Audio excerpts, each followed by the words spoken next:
नमस्कार, सुबह के 11 बज चुके हैं। आपके साथ मैं हूं अमित कुमार पालित। नमस्कार, आपके साथ मैं हूं दीपिका यादव। आज खबरों में बात करेंगे कैसे भारी बारिश के बाद दिल्ली एनसीआर तालाब बना हुआ है।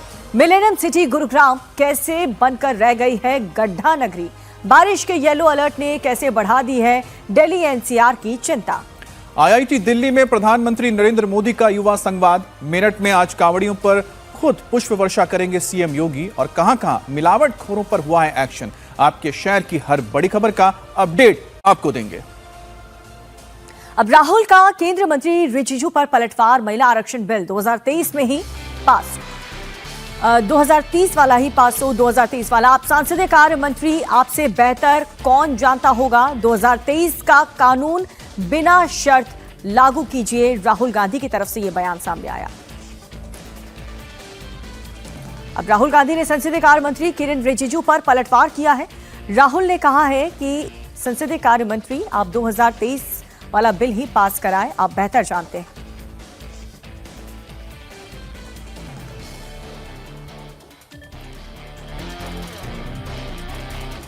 अब देखिए, राहुल गांधी ने बाकायदा एक्स पर ये पोस्ट भी किया है। महिला आरक्षण बिल 2023 में ही, और आप संसदीय कार्य मंत्री हैं, आपसे बेहतर कौन जानता है। ये एक्स पर राहुल गांधी ने पोस्ट किया है। 2023 का कानून बिना शर्त लागू कीजिए।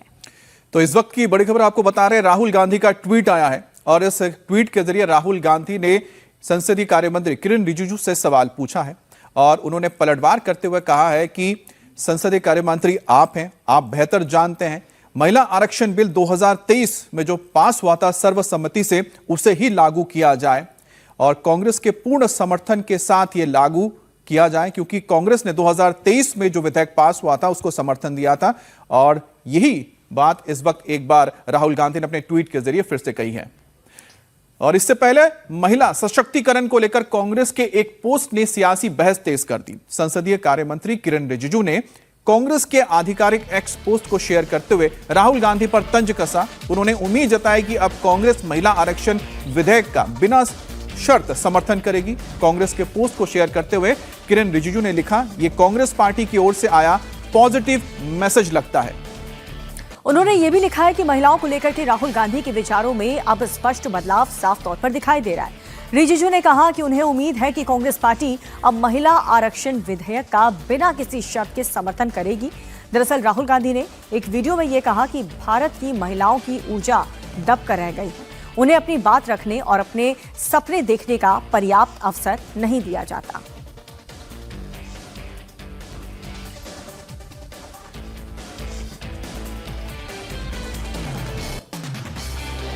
तो ये जो वीडियो पोस्ट किया गया था राहुल गांधी की ओर से, जिसको लेकर किरेन रिजिजू ने कहा था कि राहुल गांधी के अब जो विचार हैं वो महिला सशक्तिकरण को लेकर महिलाओं के प्रति अब सकारात्मक नजर आ रहे हैं। तो ऐसे में महिला जो आरक्षण बिल है उसका मुद्दा उठाया गया, जिस पर राहुल गांधी ने पलटवार किया। और राहुल गांधी ने ही संसदीय कार्य मंत्री से यह कहा कि आप 2023 में जो बिल पास हुआ था, जिसको कांग्रेस ने भी समर्थन दिया था, उसे ही लागू करवाया जाए। और इस वक्त हमारे साथ विजयलक्ष्मी जुड़ गई हैं। विजयलक्ष्मी, साफ तौर पर देखा जा सकता है कि राहुल गांधी ने महिलाओं को लेकर एक वीडियो जारी किया और जिसमें उन्होंने महिलाओं के सशक्तिकरण को लेकर अपनी आवाज उठाई, जिसको किरेन रिजिजू ने पोस्ट कर दिया। क्या उसी के मद्देनजर राहुल गांधी ने यह पलटवार करते हुए सरकार को घेरा है कि 2023 का अब जो कानून पास हुआ था उसे लागू कीजिए, ना कि जो डिलिमिटेशन से जोड़कर लाया जाएगा उसको? बिल्कुल अमित, देखिए इस मानसून सेशन की अगर बात करें तो इस सेशन में डिलिमिटेशन बिल को लेकर के जो है बहुत आप कह लीजिए चर्चा है या बातचीत है कि क्या आएगा। सरकार ने जो है रीच आउट करने की भी कोशिश की ऑपोजिशन पॉलिटिकल पार्टीज में, तो जहां सरकार एक तरीके से अपनी बात करने की या इस बिल को दोबारा से लाकर पास कराने की कोशिश है, तो वहीं कांग्रेस पार्टी सरकार की नीयत पर सवाल जब तक खड़े करती रहती है। अब राहुल गांधी ने इस ट्वीट में कहा है कि महिला आरक्षण का जो 2023 में बिल लागू पास हुआ था उसको तुरंत प्रभाव से सरकार लागू करें। हमें पता है कि किरण रिजिजू 3 बार बातचीत कर चुके हैं नेता विपक्ष राहुल गांधी से।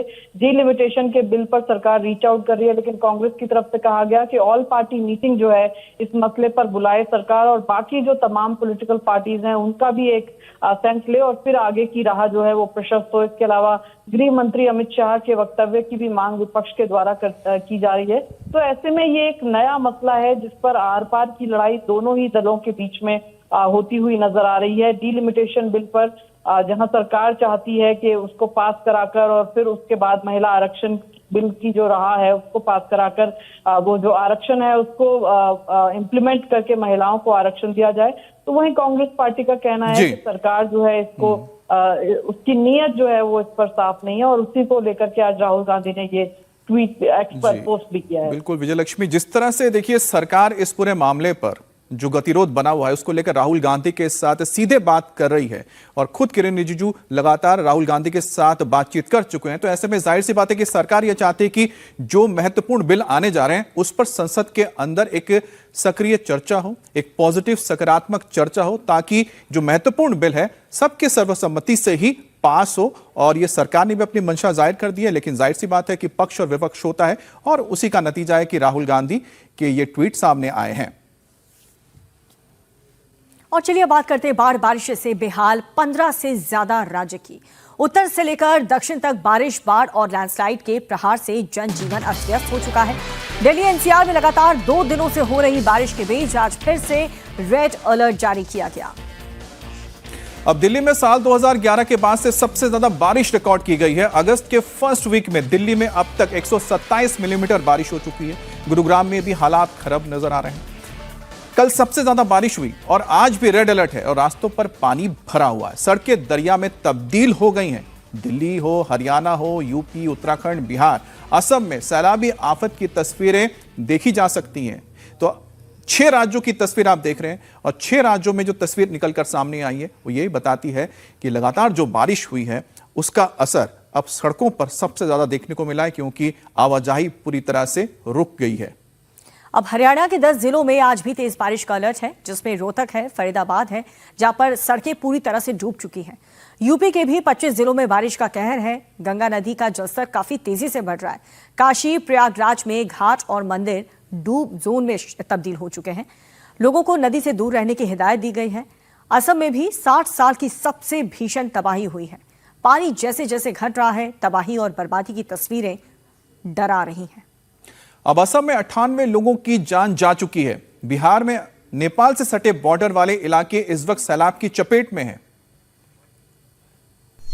दिल्ली, नोएडा, गुरुग्राम कैसे बारिश से त्राहिमाम।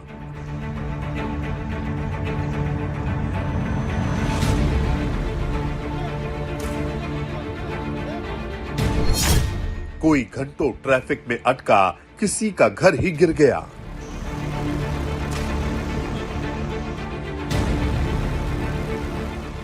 नोएडा में स्ट्रीट लाइट बंद, कहीं पानी में फंसी एम्बुलेंस।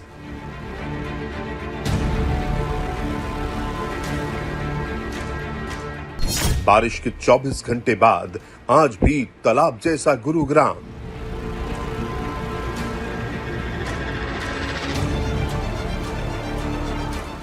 दिल्ली एनसीआर में बारिश आई, आफत बेशुमार लाई।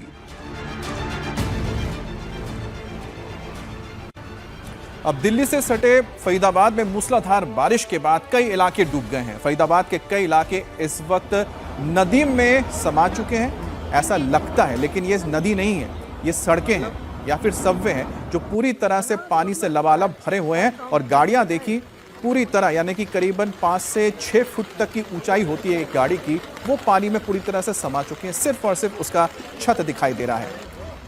तो रेलवे अंडरपास में जल भराव के चलते ये कार डूब गई। अब सड़क तालाब में तब्दील होती हुई साफ साफ नजर आ रही है, और फिर कार की जल समाधि बन गई, जिसके बाद से ट्रैक्टर की मदद से रेस्क्यू ऑपरेशन चलाया गया। सैलाब में डूबी इस कार को काफी मशक्कत के बाद खींच करके पानी से बाहर निकाला गया है। तो बारिश का पानी लोगों के घरों में घुसा है, इसके अलावा सड़कों पे भर गया है। अब ये देखिए, इस घर की तस्वीर आप देख पा रहे हैं, फरीदाबाद की है, जहां पर पानी बरसने के बाद इतना पानी आया कि जो गलियां हैं वो नदी और नालों में तब्दील हो गई हैं। ऐसा लगता है कि ये नदियां गलियों में नहीं बल्कि ये घर नदियां नालों के बीच बनाए गए हैं। घरों के अंदर पानी घुसा है। लगभग 2 से लेके 3 फीट तक पानी हर जगह नजर आ रहा है। इतना पानी है कि जिनका घर थोड़े निचले इलाके में है या फिर जो घर बहुत सड़क के करीब है या नालों के करीब है, उनके अंदर पानी घुस चुका है।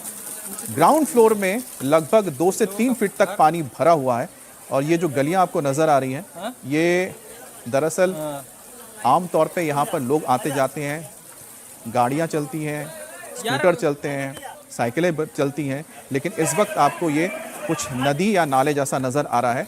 इसीलिए नज़र आ रहा है क्योंकि पानी इतना बरसा है कि पानी की निकासी नहीं हो पाई है और रिहायशी इलाकों में इस वक्त पानी भरा हुआ है। 2 से 3 फीट तक पानी अभी भी लगा हुआ है और कुछ ऐसे इलाके भी हैं, देखिए, जहां पर लोग तैरते हुए नजर आ रहे हैं। हालांकि ये कोई तालाब नहीं है, स्विमिंग पूल नहीं है। अब देश भर से बाढ़, बारिश और तबाही की एक एक तस्वीर हम आपको दिखाते हैं। दिल्ली एनसीआर में बीते 3 दिनों से लगातार बारिश हो रही है और आज भी इसको लेकर के रेड अलर्ट है। पुरानी दिल्ली इलाके में इस वक्त पूरी तरह से जलभराव है। यमुना नदी का जलस्तर काफी तेजी से बढ़ रहा है, जिसके चलते मेन सड़क को कनेक्ट करने वाले रास्ते पूरी तरह से डूब चुके हैं। अब साउथ दिल्ली के संगम विहार इलाके की तस्वीर आपको दिखाएंगे, जहां पर पानी की जो समस्या है वो बहुत बड़ी हो गई है क्योंकि इतना पानी बरसा कि पूरा का पूरा संगम विहार का इलाका पानी में डूब गया। अब तस्वीर में हमने आपको दिखाया कि लाल किले के पास का इलाका भी जो आपको नजर आया, यहाँ पर भी पानी भरा हुआ है। ये देखिए, ये लाल किले के पास का इलाका है। ये पुराना किला का इलाका जो है, उसके आसपास आप देख सकते हैं कि कितना पानी भर गया है। अब जो एमसीडी के लोग हैं, अब धीरे धीरे पानी की निकासी कर रहे हैं क्योंकि जो नालियां हैं पूरी तरह से चोक हो चुकी हैं और यही वजह कि ट्रैफिक जिस पर बाधित हुआ है, ट्रैफिक आ जा नहीं पा रही है। ये देखिए, ये जो आपको दिख रहा है, ये जो ब्रिज है, ये पुल है पुराना ओल्ड दिल्ली से जोड़ने वाला रेलवे पुल, जिसके नीचे पूरा पानी इस वक्त लगा हुआ है। बारिश के बाद आउटर दिल्ली ही नहीं बल्कि सेंटर दिल्ली भी बेहाल है। इस समय हम दिल्ली के लाल किला के ठीक पीछे वाली सड़क में मौजूद हैं, जहां आज से पहले तब पानी आया था जब दिल्ली में बाढ़ आई थी। और इस समय अगर आप मेरे पीछे देखेंगे तो ऐसा लग रहा है कि ये सड़क पूरी पानी में डूब चुकी है। यहाँ तक कि इस सड़क को बंद कर दिया गया है। ये राजधानी दिल्ली की मुख्य सड़क है जो ईस्ट दिल्ली को सेंटर दिल्ली से जोड़ता है। ऐसे में अब जब इस पूरी सड़क पर पानी है तो यहाँ पे ट्रैफिक भी बंद कर दिया गया है। वाटर पंप की मदद से, मोटर पंप की मदद से यहाँ से पानी तो निकालने की कोशिश की जा रही है, लेकिन दूसरी तरफ की सड़क का अगर मैं आपको हाल दिखाऊं तो 2 ऐसी मुख्य सड़क हैं जिन्हें बढ़ते हुए पानी की वजह से और या फिर ये कहें कि वाटर लॉगिंग की वजह से बंद कर दिया गया है। एक सड़क ये है और दूसरी सड़क अगर हम यहाँ से दिखाएं तो ऐसा लग रहा है कि ये सड़क नहीं बल्कि नदी है, यानी यमुना जी सड़क पर आ चुकी है और इस वजह से इस सड़क को भी दिल्ली की ट्रैफिक पुलिस ने बंद कर दिया है। वहां पे आपको ट्रैफिक पुलिस के अधिकारी नजर आएंगे और साथ में नगर निगम के कुछ कर्मचारी हैं जो पानी की निकासी का इंतजाम कर रहे हैं। अब 3 सड़क थी जिसमें से 2 सड़कें बंद हो गई हैं। एक ही सड़क पर अब ट्रैफिक को रूट किया गया है, इसलिए धीरे धीरे गाड़ियां आगे बढ़ रही हैं। ट्रैफिक जाम हो रहा है। सुबह सुबह जो लोग ऑफिस के लिए निकले हैं वो अभी तक ऑफिस नहीं पहुंच पाए हैं क्योंकि सड़कें इस समय दरिया बनी हुई हैं। कोशिश तो की जा रही है लेकिन पानी यहां से निकल नहीं रहा है। अब बात यह है कि यहां तक पानी आया कैसे? क्या ये यमुना जी का पानी है? नहीं, ये दिल्ली में जो कल बारिश हुई थी उसका जमा हुआ पानी है, यानी यहाँ पर भी डिसिल्टिंग का काम सही से नहीं हुआ। सीवर जो है वो साफ नहीं था, इसलिए पानी यहाँ पर जमा होता चला गया। पानी की निकासी यहाँ से नहीं हो पाई। ये भी बता दें कि 10 घंटे पहले राजधानी दिल्ली में बारिश रुक चुकी है, यानी 2 से 3 घंटे बाद अगर ये पानी जमा होता तो शायद इतनी परेशानी लोगों को नहीं होती, रात में ही पानी निकल जाता। लेकिन ये पानी सुबह भी बना हुआ है। इसका मतलब ये है कि सरकार ने सही से या तो वाटर पंप नहीं लगाए और समय रहते इन सड़कों की सफाई नहीं हुई। ये ठीक लाल किले के पीछे वाली सड़क है। यहाँ से अगर हम आगे चलेंगे तो कश्मीरी गेट आता है। दिल्ली विधानसभा के लिए भी रास्ता यहीं से जाता है। उसके बाद बुराड़ी आता है। यानी अगर आज आप बुराड़ी से सेंट्रल दिल्ली की तरफ आ रहे हैं, विधानसभा से अगर आप सेंट्रल दिल्ली की तरफ आ रहे हैं, तो आपको अपना रास्ता देखना पड़ेगा, क्योंकि यहाँ पर 2 सड़कें जल जमाव की वजह से बंद हो चुकी हैं। अब दिल्ली के लाल किला परिसर के पास अंडरपास में पानी भरा हुआ है, जिसमें कल से लेकर अब तक कई गाड़ियां अभी भी फंसी हुई हैं और लोगों की जान पर बनाई है।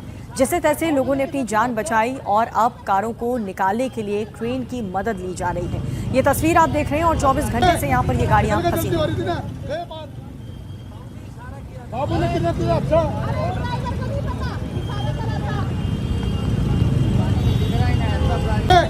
निकल के जल्दी हो रही थी ना, बाबू ने बारिश ने राजधानी दिल्ली में 15 साल का रिकॉर्ड तोड़ दिया। अगस्त के पहले महीने में इतनी बारिश हुई कि दिल्ली पानी पानी हो गई। लाल किले के ठीक पीछे वाली सड़क पर भी पानी आ गया। कल रात यहाँ इतना पानी था कि यहाँ पर गाड़ियां डूब गई थी और वो गाड़ी अभी भी यहीं पर मौजूद है। एक बलिनो गाड़ी है। अब देखिए कि गाड़ी के मालिक भी इसी में ही है। इसका ये बोनेट खोला हुआ है, इंजन तक पानी चला गया है, क्योंकि कल यहाँ लगभग 4 फुट से ज्यादा पानी था। आगे जाके ढलान है, ढलान के पास बहुत ज्यादा पानी था और ढलान पर जब ये गाड़ी पहुंची तो गाड़ी का इंजन बंद हो गया और गाड़ी कई घंटों तक वहीं फंसी रही, जिसके बाद सुबह क्रेन आई और सुबह इस गाड़ी को हटाया गया। भैया कितनी देर तक फंसी हुई थी गाड़ी? आधा घंटा। अभी की बात कर रहे हैं? अभी। अच्छा, कल भी यहाँ पे गाड़ियाँ फंसी थी? कल हमारे नहीं थे इधर से। कल आपकी नहीं थी। लेकिन कल यहाँ पर और भी गाड़ियाँ फंसी थी। सुबह भी यहाँ पर गाड़ी फंसी और ये बताया गया कि क्रेन फिर मंगानी पड़ी, जिसके बाद गाड़ी को पीछे किया। अभी गाड़ी चल नहीं रही है। थोड़ा अभी तो सही है गाड़ी तो। खा रहे हैं? हाँ जी। अभी गाड़ी कहाँ से भैया? इंदिरापुरम। अच्छा, आपकी गाड़ी आगे फंस गई थी पानी में? यस, बंद हो गई थी उसके बाद? हाँ जी, कहाँ से आ रहे हैं आप? इंदिरापुरम से आ रहे हैं। कैसे फिर गाड़ी को निकाला? ट्रैक्टरों से। ट्रैक्टर से निकाला। ट्रेन भी नहीं है यहाँ पे? नहीं, कुछ नहीं है मैम। पहले रात को यहाँ पे पानी भरा, रात को गाड़ियाँ फंसी, उसके बाद सुबह यहाँ पे कोई ऐसे बैरिकेडिंग या साइन नहीं लगाए गए कि ये रोड बंद है। लोगों को लगा थोड़ा पानी होगा, आगे बढ़ते हैं, और आगे इतना पानी है कि ये गाड़ी वहां फंस गई, जिसके बाद गाड़ी को ट्रैक्टर से खींचना पड़ा और जो रात को गाड़ियां फंसी हुई थी उन्हें क्रेन के माध्यम से खींचना पड़ा। अब आपको दिल्ली से सटे गुरुग्राम के हालात दिखाते हैं। 2 दिन की बारिश में साइबर सिटी गुरुग्राम डूब गई। सड़क पर सैलाब की तस्वीरें डराने वाली हैं। सड़क पर समंदर जैसे लहरें भी उठ रही हैं और उस लहर के बीच से कारें गुजरती हुई साफ दिखाई दे रही हैं। देखिए कि कितना पानी भरा है और जब यहाँ से गाड़ियाँ गुजर रही हैं तो पानी बोनट तक पहुँच रहा है और जिनकी गाड़ियाँ फंस जा रही हैं या 2 व्हीलर फंस जा रहे हैं उनको तो कंधे पे उठाकर 4 लोग ले जा रहे हैं।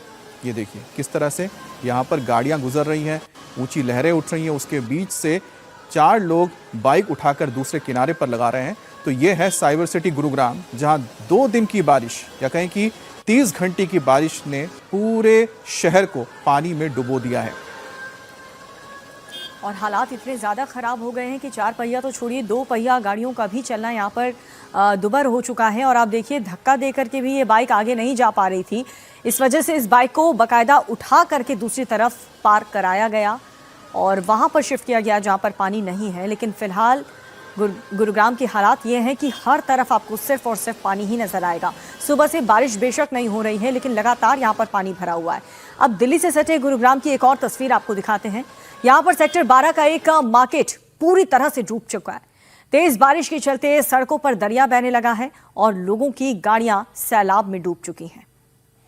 अब ये पूरे की पूरे मार्केट के पास जो सड़क है इस पर पानी भरा हुआ है, तो ऐसे में जो मार्केट में आना चाहेंगे उनके लिए भी दिक्कत है, जो कारोबारी हैं उनके बिजनेस को भी ये कहीं ना कहीं नुकसान पहुंचाता है। बहरहाल लेकिन आपको समझना होगा कि 30 घंटे में इतनी बारिश हुई जिसने 15 साल का रिकॉर्ड तोड़ा है, और साथ ही साथ अगर 100 ml तक बारिश हो जाती है तो आप समझ सकते हैं कि पानी निकलेगा कहां, क्योंकि ऊपर से उससे कहीं ज्यादा पानी बरस रहा है।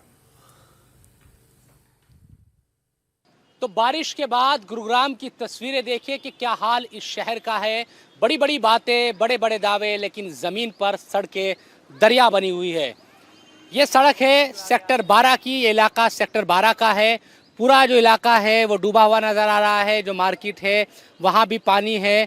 सड़क से देखिए कि लोग किस मुसीबत, किस परेशानी को झेलते हुए, आगे बढ़ते हुए, अपने वाहनों को निकालते हुए नजर आते हैं। इसी तरह से अब ये खुद अंदाज़ा लगाइए कि कई घंटे बीत चुके हैं, 12 घंटे से भी ज़्यादा का वक्त हो चला है जब बारिश रुक गई थी। इतने ज़्यादा वक्त में कम से कम पानी की निकासी का सिस्टम इतना सही होना चाहिए कि ये पानी यहाँ से ख़त्म हो जाता, लेकिन ये इकट्ठा है यहीं पर, कोई निकासी का सिस्टम नहीं।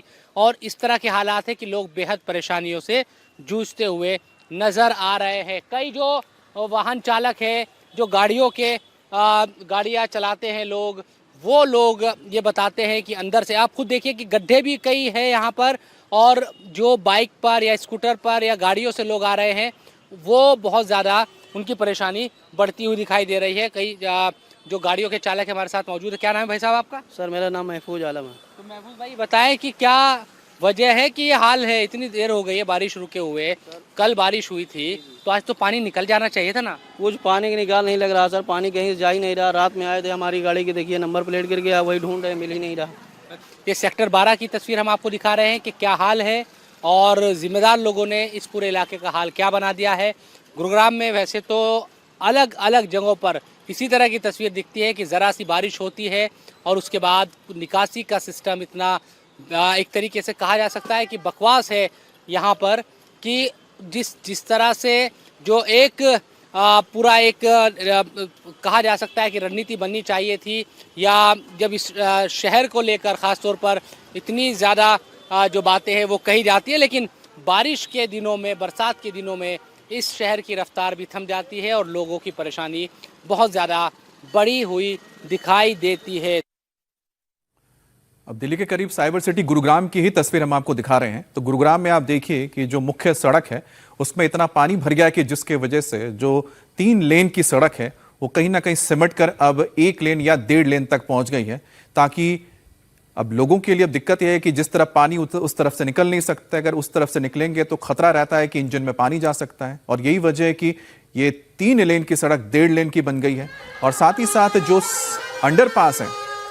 जो अंडरपास है देखिए उसे बंद कर दिया गया है, क्योंकि यहाँ पर इतना पानी भरा है कि कोई भी अगर गाड़ी नीचे गई तो डूब जाएगी। और जो फुटपाथ के साथ लगी हुई सड़क है उस तरफ सबसे ज़्यादा पानी है। हालांकि यहाँ पर ही नाला बना होता है जिसके ज़रिए रोड का पानी निकलता है, लेकिन आप सोचिए कि कितना उसके अंदर गाद भरा होगा कि जो पानी वहाँ जो लगा हुआ है वो निकल नहीं पा रहा है। और इसी वजह से गुरुग्राम की जो ये मुख्य सड़क है ये आधी पानी में डूबी हुई नजर आ रही है। और ज्यादा अपडेट के लिए हमारे सहयोगी शोएब रजा हमारे साथ खुद जुड़ चुके हैं। शोएब, गुरुग्राम की तस्वीर आप सुबह से ही दिखा रहे थे, 9 बजे जो हालात थे, क्या अब 11 बज चुके हैं? 2 घंटे में प्रशासन का कोई भी अधिकारी आपको ग्राउंड पर नजर आ रहा है? क्या वाटर लॉगिंग की समस्या खत्म होती दिख रही है? देखिए, कोई समस्या खत्म होती नहीं दिख रही है, बल्कि अभी थोड़ी देर पहले फिर से जो बारिश है उसकी शुरुआत हुई है गुरुग्राम में। और मैं अब जो पहुंचा हूं वो पटेल नगर का इलाका है। ये देखिए, यहाँ की सड़क, किसी भी इलाके में आप चले जाएं, इसी तरह से सड़कें लबालब पानी से भरी हुई नजर आ रही है। यहाँ गड्ढे हैं, कई गाड़ियां और हमने ई रिक्शा देखे कि वो पलटने से यहाँ पर बचे हैं। उसके बाद कुछ यहाँ पर ये कोशिश की जा रही है, कुछ पौधे भी लगाए गए थे ताकि लोगों को एहसास हो कि भाई यहाँ एक लकड़ी खड़ी की गई थी कि यहाँ गड्ढा है।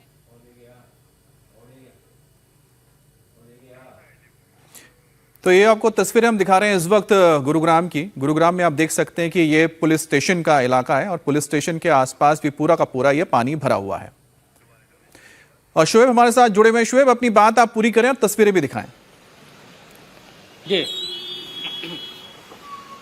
बिल्कुल, देखिए अमित, मैं यही बता रहा था कि सिर्फ जो सदर थाना है वही पानी नहीं भरा है, या फिर सेक्टर 12 हो, इसके अलावा फवारा चौक हो, बल्कि ये पटेल नगर का इलाका है जहां हम दिखा रहे हैं। यहाँ भी देखिए कि जहां तक आपकी नजर जाएगी इसी तरह से पानी से जूझते हुए लोग वाहनों के साथ आगे बढ़ते हुए दिखाई दे रहे हैं। हमारी बहुत सारे लोगों से सुबह से बात हो रही है, हर कोई ये कहता है कि हर साल इस मुसीबत से वो जूझते हैं। हर साल जो जिम्मेदार लोग हैं वो वादे और दावे करते हैं, लेकिन फिर से बरसात होती है और इसी तरह की परेशानियों से उन्हें जूझना पड़ता है। तो अलग अलग सड़कों के हाल एक जैसे हैं। गुरुग्राम में गड्ढे हैं कई सड़कों में, जिसकी वजह से कई जगहों पर हमने देखा कि स्कूटर, ई रिक्शा वो पलट भी जाते हैं और कई लोगों को और ज्यादा परेशानियों से जूझना पड़ रहा है।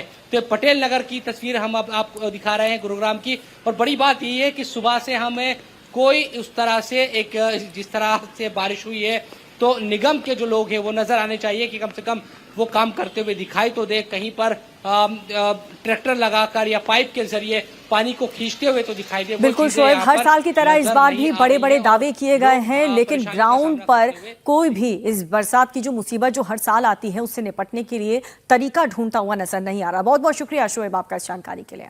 और इस वक्त की बड़ी खबर दिल्ली से आ रही है, जहां पर बेकाबू मर्सिडीज ने बुजुर्ग महिला को कुचल दिया। इस हादसे में महिला की मौत हो गई है। यह मामला दिल्ली का है। टक्कर के वक्त मर्सिडीज बेहद तेज रफ्तार में थी जब इस बुजुर्ग महिला को टक्कर मारी गई। अब इस मर्सिडीज की हालत, यानी इस गाड़ी की हालत आप देख सकते हैं। और साथ में देखिए एक और गाड़ी यहां पर मौजूद है। ये गाड़ी की जो टक्कर हुई है और उस टक्कर में जो दूसरी वाली गाड़ी है वो पूरी तरह से चकनाचूर हो गई है। और जो मर्सिडीज है उसका पूरा बम्पर नीचे आ गया है, उसका डैमेज हुआ है। सामने जो रेडिएटर है वो पूरी तरह से धंसा हुआ है। और साथ में मौजूद एक और जो छोटी गाड़ी है उसे भी आप देख सकते हैं, उसका पूरा का पूरा जो बोनेट है, सामने का जो इंजन है, अंदर की तरफ घुस गया है। यानी कि ये कितनी तेज टक्कर हुई होगी। अब इस टक्कर में बताया जा रहा है एक महिला की मौत हो गई है। अब जो ये मर्सिडीज है इस गाड़ी के अंदर देखिए, इसके जो सामने के एयर बैग्स हैं खुले हुए हैं। अभय हमारे साथ जुड़ गए हैं। अभय, आपके पास इस घटना के बारे में क्या जानकारी है, कैसे घटना हुई?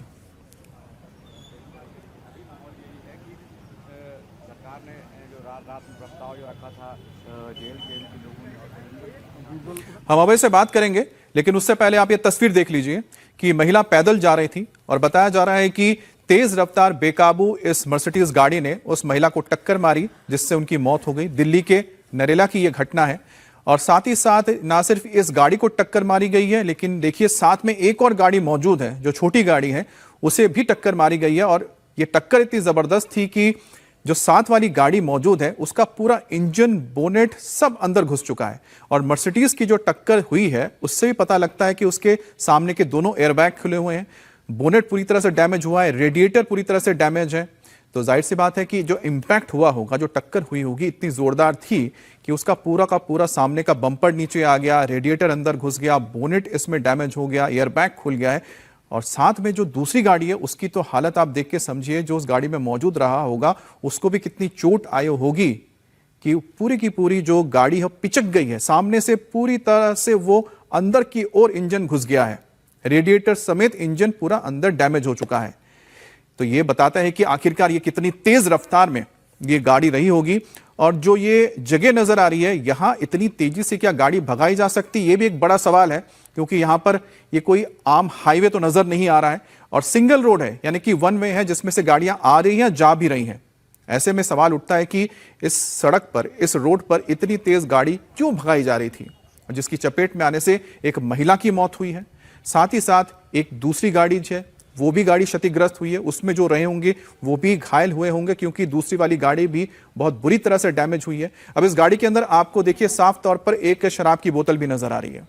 देखिए जो बोतल रखी हुई है साथ में, साफ वो नजर आ रही है कि ये शराब की बोतल है और उस बोतल का ढक्कन अभी भी बंद है, यानी कि शराब पी रहे होंगे अंदर। और शराब पीने के बाद जब तेजी से ये गाड़ी भगा रहे होंगे और मुमकिन है कि उसी वजह से ये टक्कर लगी होगी और महिला की मौत हुई है और दूसरी गाड़ी भी उसकी चपेट में आई है। तो ये जो इस वक्त आप तस्वीर देख रहे हैं, इसी तरह की जो लापरवाही बरती जाती है, गाड़ी चलाते हुए शराब पीना या फिर शराब के नशे में होना। हालांकि जब ये ड्राइवर पकड़े जाएंगे, उनकी मेडिकल होगी, तो बात और निकलकर क्लियर हो जाएगी कि उस वक्त क्या वो नशे में धुत थे।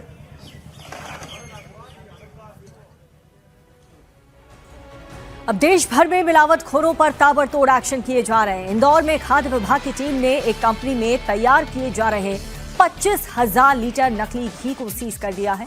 बताया जा रहा है कि ब्रांड के नाम पर घी तैयार किया जा रहा था। सीज किए गए घी की कीमत तकरीबन 1.5 करोड़ रुपए बताई जा रही है। ब्रांड के नाम पर इन्हें बाजार में धड़ल्ले से सप्लाई किया जा रहा था और खाद्य विभाग टीम ने जब छापेमारी करने पहुंचे तो कंपनी में 25,000 लीटर नकली घी बाजार में सप्लाई के लिए तैयार किया था। अब इस टीम ने सप्लाई से पहले ही उसे सीज कर लिया है। इस घी की कीमत तकरीबन 1.5 करोड़ रुपए बताई जा रही है। प्रशासन की सबसे बड़ी कार्रवाई एबी रोड पर स्थित पराग मिल्क फूड्स लिमिटेड के कंपनी डिपो पर हुई है, जहां से ये नकली घी बरामद हुआ। यहां से पूरे मध्य प्रदेश में गोवर्धन ब्रांड के घी की सप्लाई की जा रही थी। ब्रांडेड घी के अलग अलग पैक साइज के 20 सैंपल्स लिए और इसके साथ ही टीम ने दुकान और रेस्टोरेंट पर भी कार्रवाई की है। रेस्टोरेंट से पनीर, दही और मसालों के नमूने जो सैंपल्स हैं वो लिए गए हैं और इसके अलावा मऊ के प्रतिष्ठानों से बेसन, मिठाई, शक्कर और नमकीन के 6 सैंपल्स जांच के लिए भेज दिए गए हैं। अब खाद्य विभाग की टीम ने साफ कहा है कि मिलावटखोरों को नहीं बख्शा जाएगा।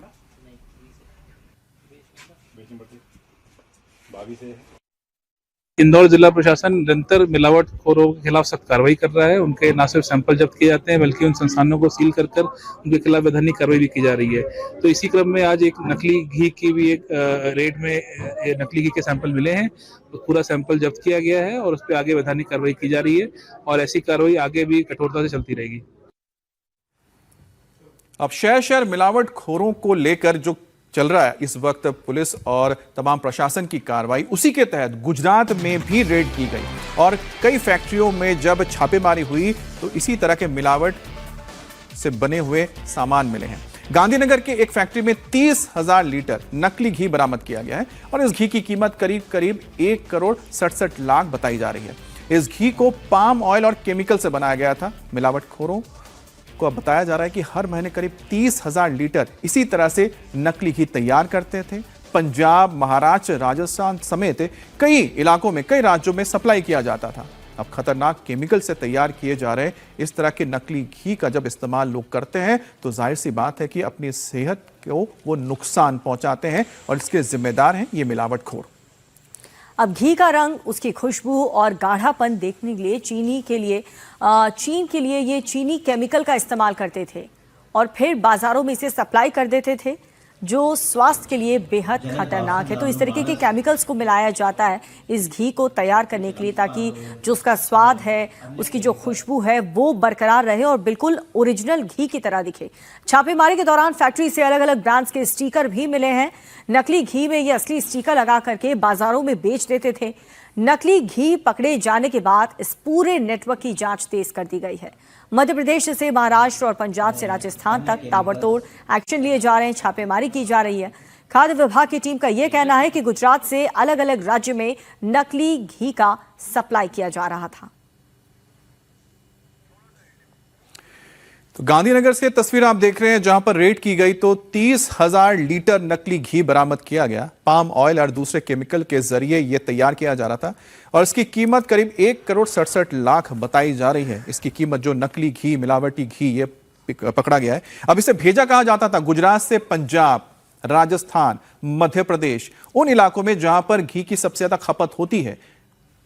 अब गुजरात से लेके इंदौर तक की जो मिलावटखोर है उनका खेल चल रहा है और तस्वीरें जो निकलकर सामने आ रही हैं वो भी बहुत चौंकाने वाली है कि गुजरात में 30,000 लीटर नकली घी मिलता है, 25,000 लीटर घी जब्त किया गया है और जो जानकार है उनका तो कहना है कि ऐसे मिलावटी घी खाने से लीवर, किडनी से जुड़ी गंभीर बीमारी हो सकती है, यहां तक कि डैमेज भी हो सकता है। बावजूद इसके मिलावटखोर मुनाफे के चक्कर में लोगों की जिंदगी के साथ खिलवाड़ करते हैं। प्रशासन भी यहां पर रेड तो करती है लेकिन उसके बावजूद भी ये जो मिलावटखोर है ये बाज नहीं आते। और दो तस्वीरें तो यही बताती हैं, चाहे वो मध्य प्रदेश हो या फिर गांधीनगर गुजरात हो, कहीं पर 30,000 लीटर तो कहीं पर 25,000 लीटर इसी तरह से नकली घी जब्त किए जा रहे हैं।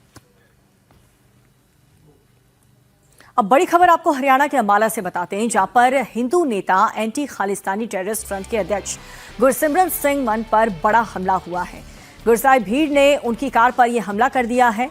हमले में गुरसिमरन सिंह और उनके बेटे को गंभीर चोट आई है। ये पूरा हमला गुरुद्वारा साहिब के बाहर हुआ है। पंजो खरा साहिब के गुरुद्वारा जो है उसके बाहर ही ये गुरसाहिब भीड़ ने इन पर हमला कर दिया। और गुरुद्वारा में वो माथा टेकने के लिए पहुंचे थे, वहां मौजूद भीड़ ने उन्हें घेर लिया, उनकी कार पर हमला बोल दिया। खून से लथपथ हालत में वो भागकर अपनी जान बचाते हुए देखे गए। उन्हें वाई श्रेणी की सुरक्षा मिली हुई है। घटना के समय सुरक्षाकर्मी भी उनके साथ मौजूद थे। हमले का वीडियो भी सामने आया है।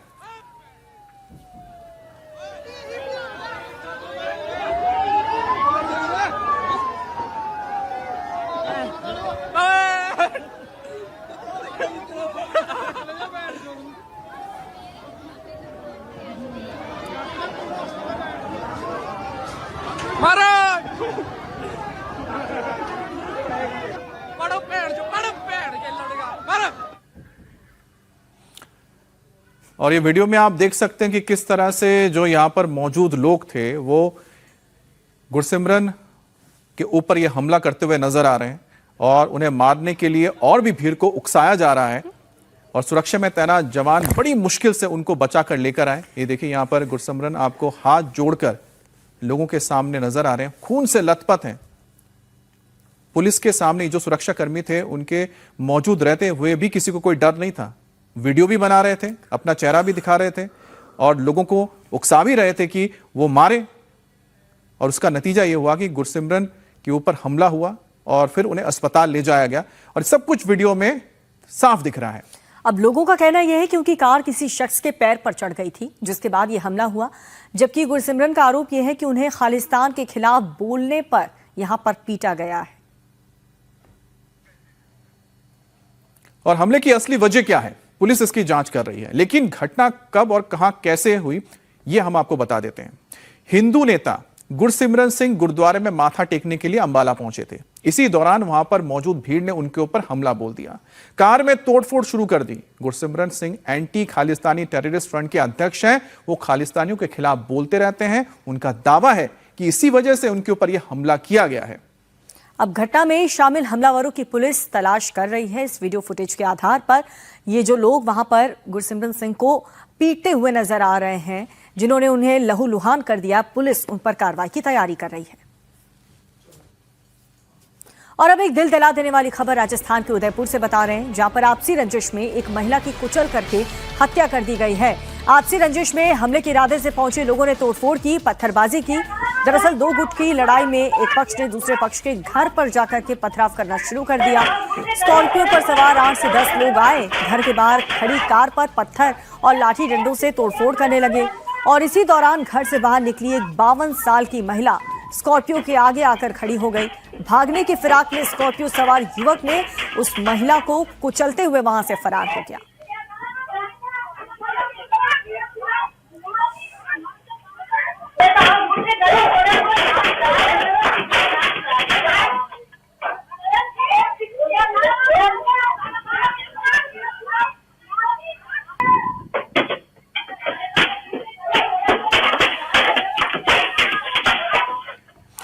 और महिला के कुचलने की ये तस्वीर घर के बाहर लगे सीसीटीवी कैमरे में कैद हो गई है। घटना के बाद मौके पर मौजूद लोगों ने महिला को अस्पताल भर्ती किया, जहां इलाज के दौरान महिला ने दम तोड़ दिया।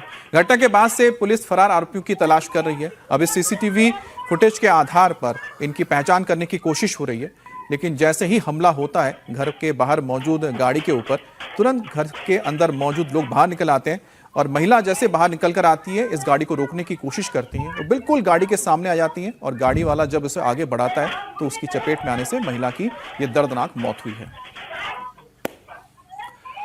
और बड़ी खबर इस वक्त हिमाचल के चंबा से आ रही है, जहां दर्दनाक हादसा हुआ है। इस हादसे में 7 लोगों की मौत हो गई, 7 लोग घायल हुए। दरअसल ये बस अनियंत्रित होकर खाई में गिर गई थी। देखिए, पहाड़ों में लगातार जो बारिश हो रही है उसके वजह से हालात बहुत ही खराब हैं।